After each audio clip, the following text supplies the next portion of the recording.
Alors, bonjour de nouveau, troisième et dernière vidéo sur les bonnes idées de Mary Poppins, avec le titre qui s'appelle Mary Poppins ouvre la porte, et cette porte, elle ouvre un peu sur l'infini. C'est vraiment très poétique, et c'est presque un livre pour adultes, quand on y réfléchit. Il y a une profondeur, il y a une poésie, il y a quelque chose d'exaltant, on ne sait pas qui c'est cette Mary Poppins, d'où elle vient. D'ailleurs, elle a un maître, c'est amusant, parce que le maître lui donne l'impression qu'elle est désagréable, mais pas du tout. Elle mesure les enfants, et elle dit, bah, vous avez grandi, mais en manque de sagesse. Moi, j'ai grandi en perfection, elle dit. C'est amusant, et c'est trop gros pour être vrai.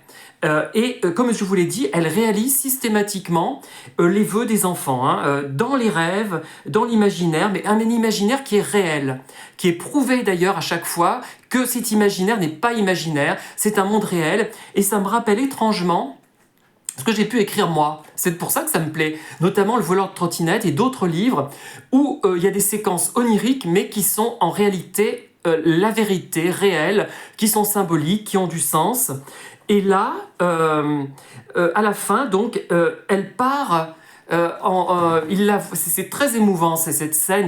Enfin, je vais peut-être pas vous en parler justement. Je vais pas faire comme avec les mauvais livres que j'ai commentés récemment en révélant ce qui s'est passé. Elle ouvre une porte que l'on distingue, c'est-à-dire qu'il y a une porte dans la chambre des enfants, et cette porte, elle se reflète dans la vitre. D'ailleurs, la petite fille, elle demande à Mary Poppins, est-ce que la vraie Anne, est-ce que c'est celle de la vitre ou celle qui est là?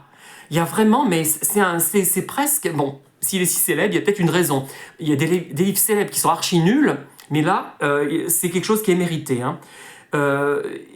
Cette Mary Poppins, donc elle s'en va, on la voit partir.